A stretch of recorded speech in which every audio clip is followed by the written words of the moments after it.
Mga kapatid, welcome back po sa panibagong talakayan at mga balitaktakan na gagawin natin. Salamat sa mga nag-views doon sa nagdaang video ko. Salamat po at doon sa mga nag-comment. Thank you. God bless po. Sobrang na-appreciate ko po yun. Salamat at salamat po. Tayo'y bahagi lang ng tinatawag na yung parang pakita lang natin yung isang parte na alam naman natin na 'di ba, mali, 'di ba? 'Yun lang naman ang yung ating pakay doon, 'di ba? Pero doon sa mga nagtatanong kung tungkol doon sa mga ganong situation, iginagalang ko po lahat ng opinion nyo po. Maging negatibo man o positibo, ginagalang ko po lahat 'yon. At 'yung bahagi ng opinion nyo at nagpapasalamat ako, nag-comment kayo doon. Negatibo man o positibo, salamat at salamat. God bless lahat. Okay po mga kapatid, ang tatalakayin natin ngayon mga kapatid, dito tayo sa tabing dagat, bali rest out to nung kaibigan ko dito doon sa may meron dong istambayan. Kaso dito lang tayo sa may ilalim ng puno na to, tabing kuan, at mainit kaya sabi ko dito lang tayo. Okay, ang tatalakayin natin mga kapatid, ito yung, di ba, nagpahayag ng suka si BBM. Talakayin naman natin yung mga sagot nung sa kabilang panig sa PDP Laban, nag-proclamation rally kahapon diyan sa San Juan, sa Green Hills, sa Club Filipino, di ba? Diyan sa may kan. Tapos sundan natin nung kuan. Siguro mauna na pala yung kay kuan. Bigyan lang natin ng kaunting opinion yung kay Erwin Tulfo, kay Erich Sylvester, di ba? Bigyan lang natin ng kaunting punto doon. Tungkol doon sa pagiging magiging kwan daw siya, hurado, regarding sa impeachment ni BP Sara. Bigyan natin ng kaunting opinion. Unahin ko na po yun, sunod na lang natin yung kwan, yung kaganapan ng kwan, yung sagutan tungkol sa mga suka-suka na yan. Okay? Okay? Yung regarding kay Erwin Tulfo, mga kapatid, ito bali sabi niya, kasi sa interview niya, hindi siya pumirma doon sa impeachment sa Congress. Ang tanong, 'di ba? Napahapyawan ko lang naman po 'yun Bali, magiging parang di ko alam kung prosecutor siya or magiging hurado. Kasi magkaiba po 'yan, 'di ba? Prosecutor, yung lilitis sa BP Sara, 'di ba? Yung hurado naman sa side ng mga senador, 'di ba? 'Yun yung sila magiging huhusga. Sandali, may natutunog dito. Huy, lumayas ka. Sila yung huhusga. Ibig sabihin, magiging hurado. Di ko lang pero nakita ko doon parang hindi daw siya pumirma dahil magiging bahagi siya ng hurado. Tiningnan ko yung mga kapatid. Tiningnan ko yung line-up nung sandali, may bubuyog. Nalayas siya, okay. Pinalayas lang natin. Tiningnan ko mga kapatid yung line-up nung yung mga prosecutor, yung uusig sa BP Sara sa impeachment sa Senado. Tiningnan ko yung mga doon kung sino-sino. Di ko nasasabihin lahat kasi yan Meron nandoon si Luestro, 'di ba? Abogado yan si Congressman Chua nandoon. Tapos si Gutierrez yung sa One Rider, 'di ba? Nandoon, nakita ko doon kasi mga abogado yan Pero base doon sa mga lineup na wala akong nakitang Erwin Tulfo doon sa part na yon. Kasi yun sabi niya, hindi raw siya pumirma. Tinignan ko, wala siya doon. Sabi ko, anong ibig sabihin? Magiging hurado. Meaning, di ba tingnan mo mga kapatid ito yung mga tinatawag natin yung assuming, di ba mga kapatid? Bagamat oo, wala tayong kanya kasi kumbaga yung positibo mo o yung pinaka-eagerness mo na manalo o maging senador, karapatan niya po yan kasi unang-una kaya nga siya tumatakbo ng senador, di ba? Pero yung sinasabi na magiging hurado siya na kaya hindi siya pumirma, meaning assuming, di ba? Ibig sabihin, senador na siya. Wala pa po, di ba? Bagamat, oo, sabihin natin, di ba? Kasi, base sa mga survey, nagna-number 1 yan. Pero hindi natin alam kasi nga, may mga question yung regarding doon sa mga survey na lumalabas kung sino yung nangumisyon. Bagamat naniniwala tayo at sabi nga 'di ba, scientific yung yung survey na yan. Pero doon sa mga question regarding do sa survey na isinasagawa, yung mga conduct na yan, tanungin natin sino yung nangumisyon. Kasi magiging doon Kunyari ako nangumisyon, hindi ko sa sinasabi na bahay, pero 'di ba? Masyadong yung kredibilidad kung ikaw mismo, ikaw ang kandidato o sino man sa party ng kung sino ang nangumisyon. Siyempre, kumbaga, nandoon yung papas, di ba? Ganun yun, di ba? Kaya sabi ko, tiningnan ko, sabi ko, di ba sabi ko pag hurado, senador yan. Congressman pa lang to di ba? Bagamat tumatakbo siya, di ba?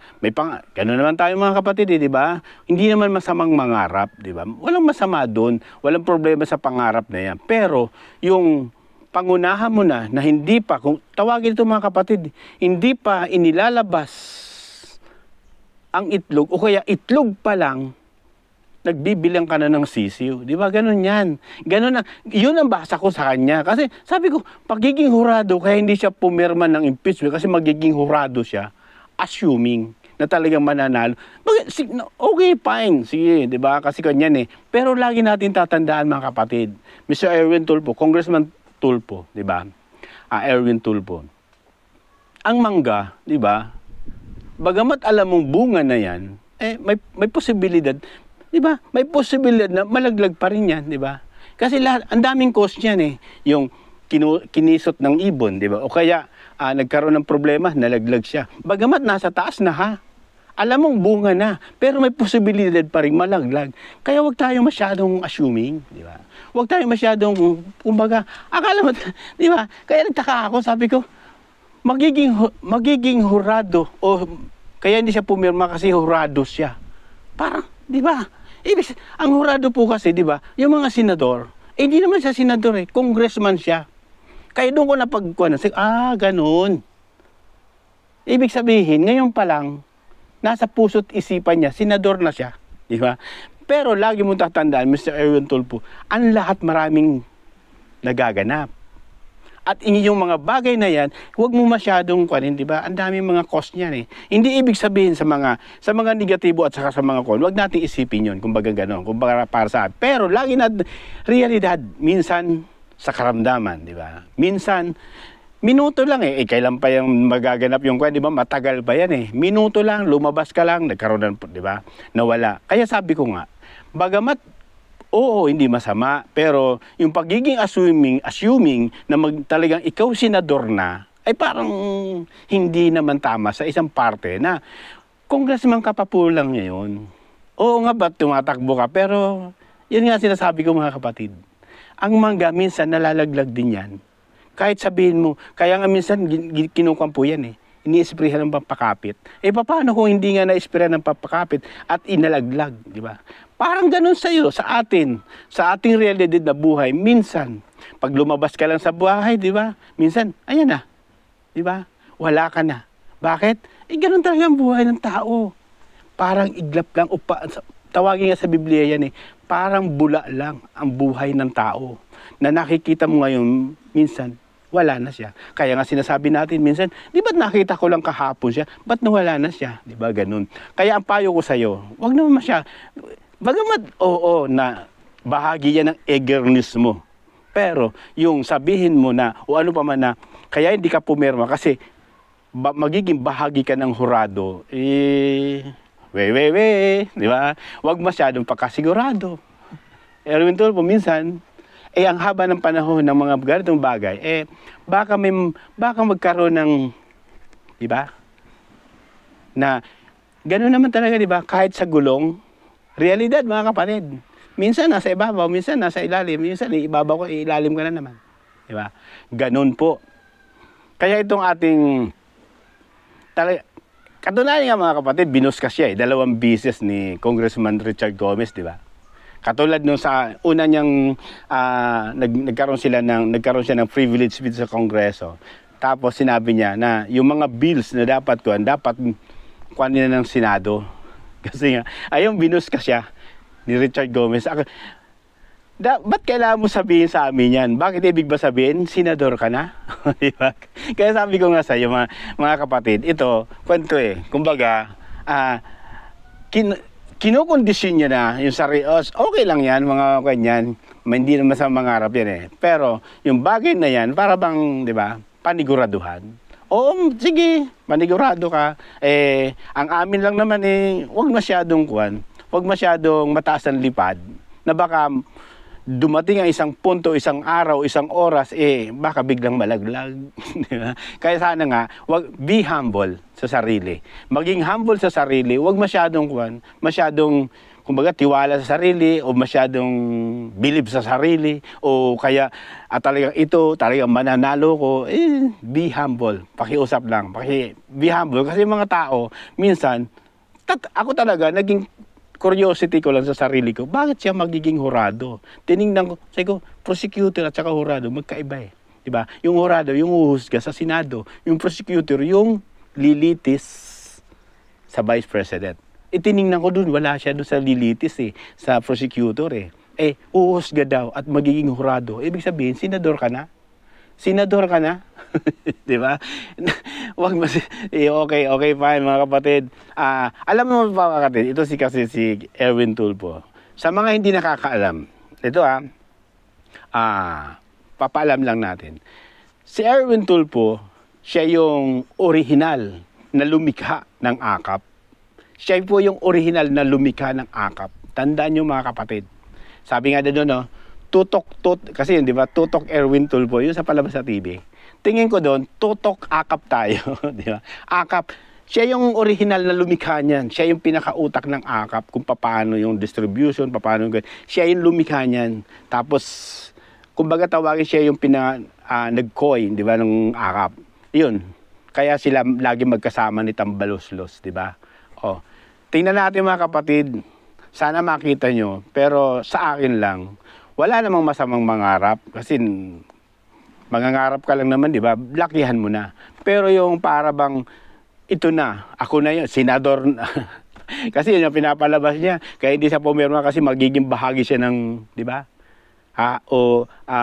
Magiging hurado. Kaya, senador na ka na ba?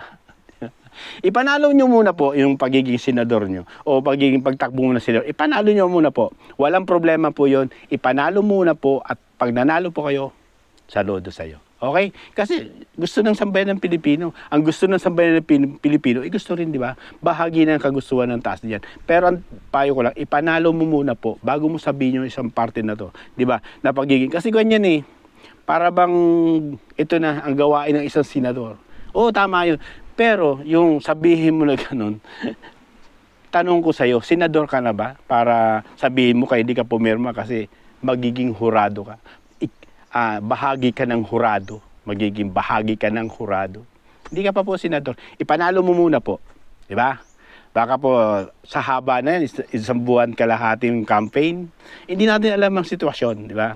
Kaya sinasabi ko, inuulit ko po ang mangga, bagamat bunga na, may posibilidad pang bumagsak, umalaglag, umawala, umabaliwala pa yung kanyang pinakabunga at hindi pa mapakinabangan ng mga tao. Diba? Kaya, ang payo sa'yo, panalo mo muna po. Okay, mga kapatid, binigyan lang natin yung reaction, yung katulad, yung regarding doon sa kay Erwin Tulfo, na original na lumikha ng AKAP. Kaya pala, siya laging kasama ni Tambaloslos. Bakit? Sila pala yung lumikha niyan. Siya yung gumawa. Kaya bahagi yan. Kaya tingnan natin kung sino mga nakinabang ng AKAP. Tingnan natin, di ba? Yung AKAP na yan, ito yung nagpapahirap sa ating bayan. Okay. Sunod natin yung yung campaign ng PDP laban sa Club Filipino sa may San Juan. Naglabasan doon mga kapatid. Bigyan lang natin ng counting Ayan. Iyan ang sinasabi ko mga kapatid. Bonget, iyon ang sinasabi ko sa iyo. Nagyabang ka, nanlait ka, di ba nakita nyo? Bumalik sa'yo. Kaya sinasabi ko sa'yo bumalik sa'yo. Tama ang aking pahayag na ikay manalamin muna. Kaya kita mo yan, nag-bounce. Yung mga sinabi mo, nag-bounce. Bakit? Ito, sinabi, di ba, puro suka ng pinag-uusapan doon Hindi ko na napanood nyo naman po yan. Bahagi ng sinabi ni Attorney Vic Rodriguez. nag-aral siya. Nakapagtapos ng abugas siya. UST pala siya. Hindi ordinary school, di ba? Nakapagtapos siya. Hindi naman sa pinagmamalaki sa isang party, pero pinagsikapan niya yan. Kaya, salamat sa sinabi mo na kami ang team suka ng PDP Laban. Bakit? Dahil ang suka panlaban sa tanso. Ang sakit nun. Real talk yun, mga kapatid. O, tanso. O, di ba? Di ba pag binuhusan mo yung tanso, nangingitim yan. O, pinalilitaw lang doon, di ba? Ito mga tanso to eh. Mga mambubudol tong kan eh. Talagang mahilig mambudol ni BBM sa isang party na yan. O yan, bumalik sa'yo, di ba? Yung party na yon, o di masakit, di ba? O kaya sinasabi ko sa'yo, di ba? Bago sabihin, manalamin muna. Di ba? O, tapos isa pa. O, doon sa party na sabi niya, pinadeliver lang ng suka, nabigyan na ng certificate of candidacy, di ba? Lumitaw doon sa isang parte na mayroon palang commercial si Manny Pacquiao doon sa Datu Puti. Shoutout sa Datu Puti, beke naman, di ba? May commercial pala si Manny Pacquiao sa Datu Puti. Nakasama niya yung kanyang nanay, kasama niya yung asawa niya, di ba? Siguro napanood niya naman po yan. Manny, di ba? Bumili ka ng Datu Puti, suka. Yung mukhang asim, ha, di ba? Di ba? Ibig sabihin, mga kapatid, di ko lang alam, nagtatanong lang po ako. Siguro, mga kapatid, napanood to ni BBM. Napanood niya. Di ko lang alam kung totoo na pinatatamaan niya. Kasi, alam mo naman ang history, mga kapatid, ito si Manny Pacquiao, lantarang sinabihan yan, yung mga Marcoses, di ba? Sa pangunguna ni BBM at saka nung nanay niya, na ipakukulong niya, di ba? Ito pa ang isa sa mga bagay na hindi natin pwedeng kalimutan. Nung sinabi niya, ewan ko kung ano pang klaseng talino kung mayroon tayo pag ibinoto pa natin itong mga magnanakaw na to. Pinatutungkulan niya si BBM, yung nanay niya, yung pamilya nila. Hindi ko alam kung nasaan ang talino natin. Tapos, kapag siya nanalo presidente, hahabulin niya yung mga nakaw na yaman ng pamilya Marcos sa nanay niya, ganyan lahat. Siguro, di ko alam ha, ako'y nagtatanong lamang po. Siguro napanood ni BBM to. Pinasasaringan niya siguro si Manny Pacquiao. Di ba? Di ba, imagine mo ha, kapartido niya. Sorry ha, tatanong lang ako kung totoo ha. Kung totoo pinasasaringan mo ha, tatanong lang po ako.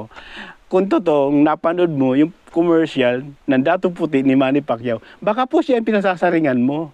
Di ba? Inutosan lang kasi ng nanay ni Manny Pacquiao, bumili ng suka si Manny Pacquiao.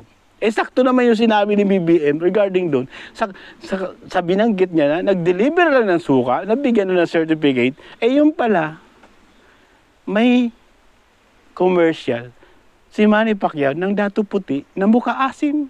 Nakasama yung asawa at ang kanyang nanay. Ang hirap nun, di ba? Kaya sabi ko nga, ito si Manny Pacquiao. Oo, idolo natin siya sa larangan ng boxing. Walang tutol po doon. 100% idolo natin siya.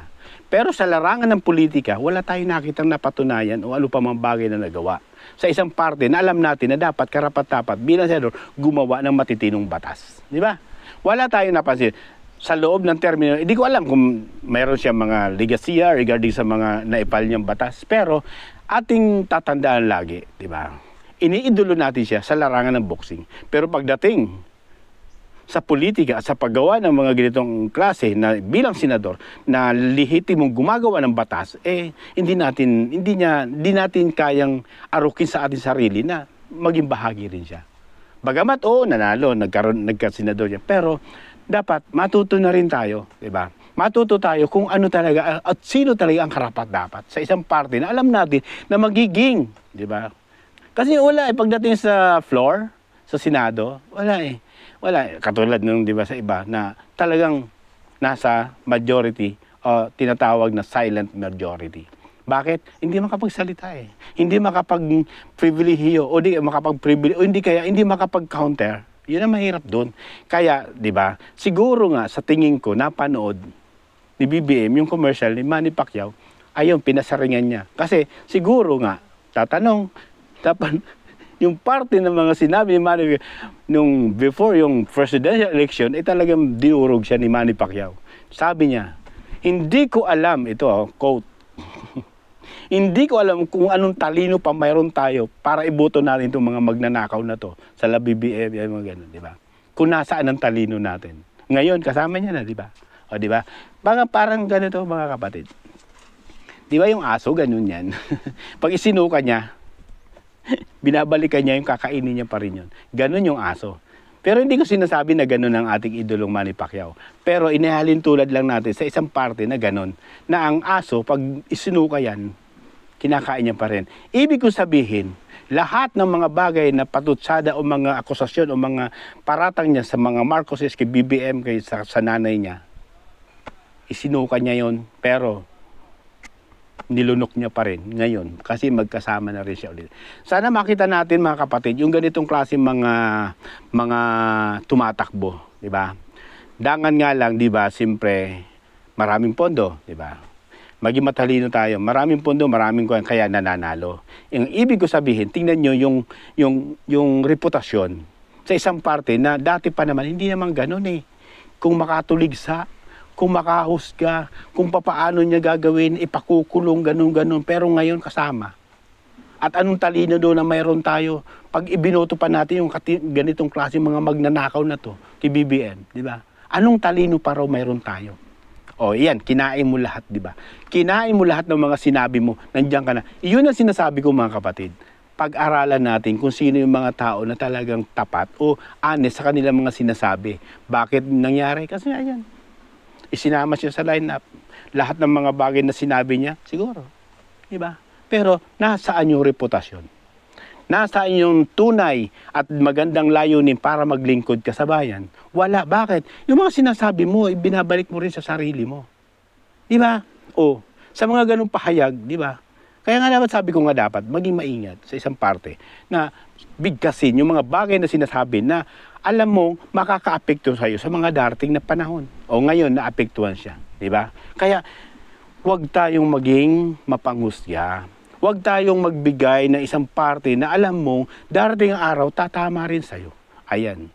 Kaya sinasabi ko sa'yo, BBM, Bonget, yung sinabi mo na ganun, di ko alam, baka nga pinariringgan mo si Manny Pacquiao. Kasi siya lang may commercial. May nagtanong sa akin, hindi kaya si Juan, si Philip Salvador? Hindi kaya si Mr. Lito Lapid? Tapos hindi kaya si, sino pa yung mga Willie Revillame? Sabi ko, hindi. Parang hindi naman sila. Bakit naman, sabi sa akin? Wala naman silang commercial ng Dato Puti. May commercial ng Dato Puti, si Manny Pacquiao.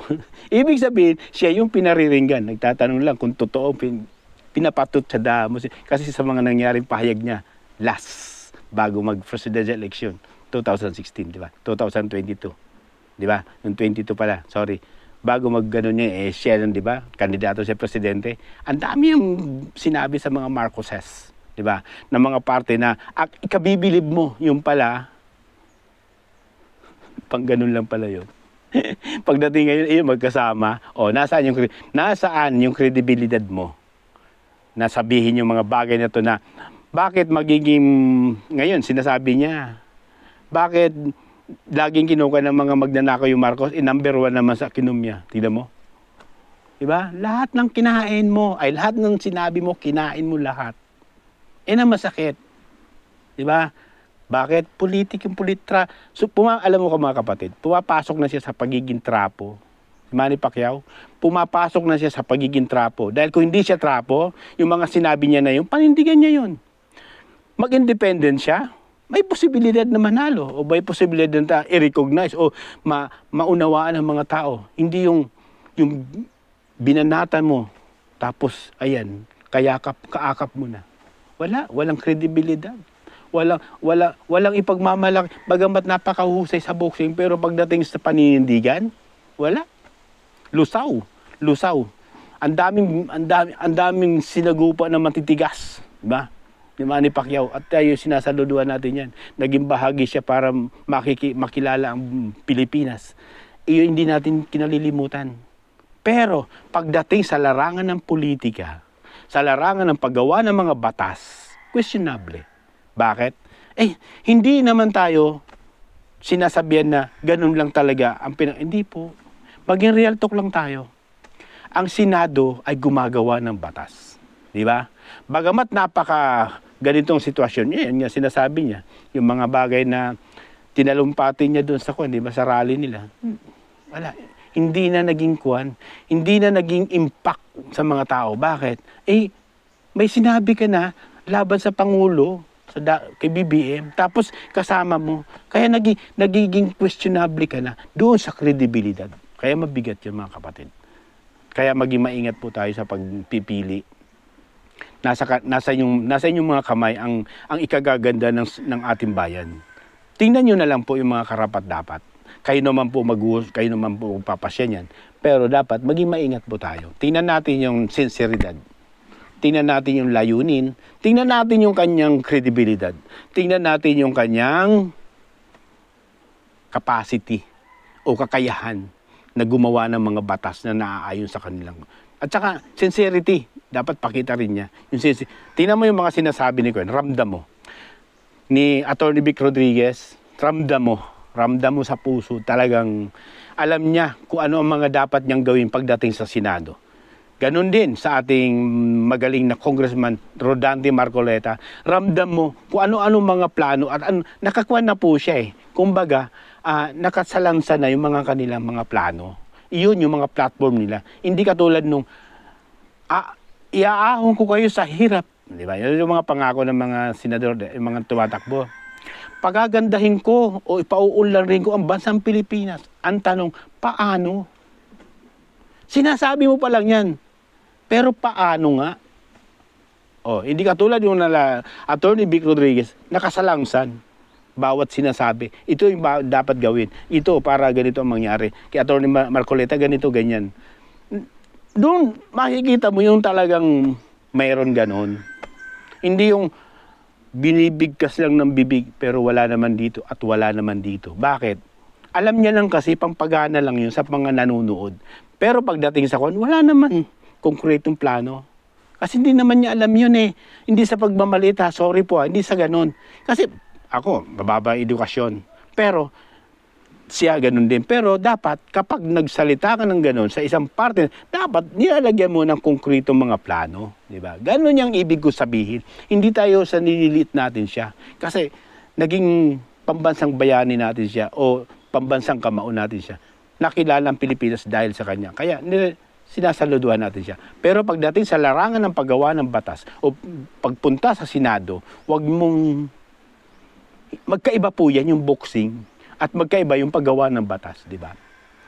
Yung boxing, kwan yan blow by blow yan, harap-harapan yan o kaluban. Pero sa Senado, ito, talino at galing doon sa mga bagay na dapat yung talagang nararapat na gumawa ng batas. At bagaman, mayroon naman mga chief of staff yan. May mga abogadong magkukuha yan. Pero iba pa rin yung ikaw yung nag-iisip. Iba pa rin yung ikaw mismo yung nakapagsasalita ng gano'n sa isang party na gano'n, di ba? Kaya maganda po yung gano'n dapat, di ba? Bigyan natin ng kredito yung kanyang pagiging champion, pero pagdating sa politika, sorry Manny Pacquiao, hindi mo kami madadala doon sa isang party na maging gano'n, di ba? Kaya salamat at God bless sana nabigyan natin ng kaunting opinion at reaction. Salamat sa mga nag-subscribe. Thank you.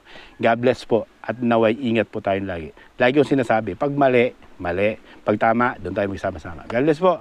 At maraming salamat po.